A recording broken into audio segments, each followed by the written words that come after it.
இன்னைக்கு நம்ம சுண்டைக்காய் துவையல் பண்ண போகிறோம். அதுக்கு நான் பொருட்கள்லாம் எடுத்திருக்கேன். அதுக்கு 1 கப் சுண்டைக்காய் எடுத்திருக்கேன், 1/2 கப் தேங்காய் துருவல் எடுத்திருக்கேன், ஒரு 10 சின்ன வெங்காயம் எடுத்திருக்கேன், ஒரு 10 பூண்டு எடுத்திருக்கேன், 3 பட்டை மிளகாய் எடுத்திருக்கேன், கொஞ்சமாக அரை நெல்லிக்காய் அளவுக்கு புளி எடுத்திருக்கேன், 1 ஸ்பூன் உளுந்து எடுத்திருக்கேன், 1 ஸ்பூன் கடலைப்பருப்பு எடுத்திருக்கேன், அப்புறம் பெருங்காயத்தூள் நம்ம ஒரு 1/2 ஸ்பூன் அதில் போடணும்.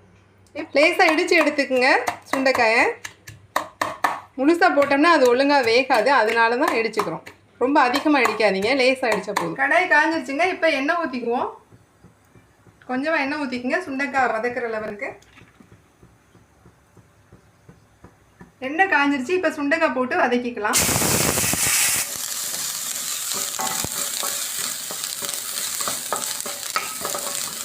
நல்லா வதங்கிருச்சுங்க. இப்போ சுண்டைக்காய் நம்ம எடுத்து வச்சுக்குவோம்.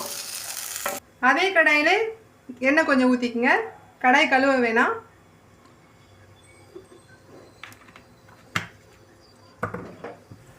எண்ணெய் காஞ்சிருச்சுங்க. இப்போ நம்ம 1 ஸ்பூன் உளுந்து போட்டுக்குவோம்.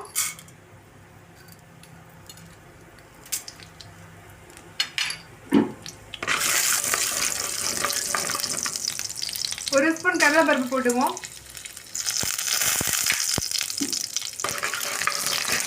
பூண்டு போட்டுக்குவோம். சின்ன வெங்காயம் போட்டுக்குவோம்.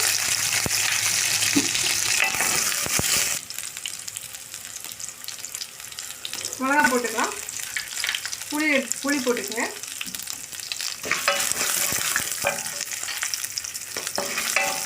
தேங்காய் துருவல் போட்டுக்குங்க.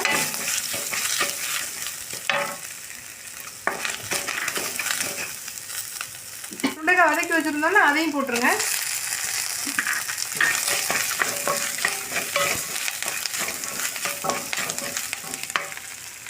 கடைசியில் பெருங்காயத்தூள் ஒரு 1/2 ஸ்பூன் போட்டுக்குங்க.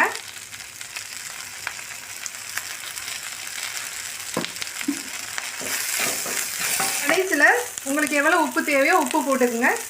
உப்பு போட்டு அதை ஒரு மிக்ஸ் பண்ணி விட்டுட்டு இப்போ இதை ஆற வச்சுட்டு மிக்சியில் போட்டு அரைச்சிட்டோம்னா நமக்கு சுண்டைக்காய் துவையல் ரெடி ஆயிரும்.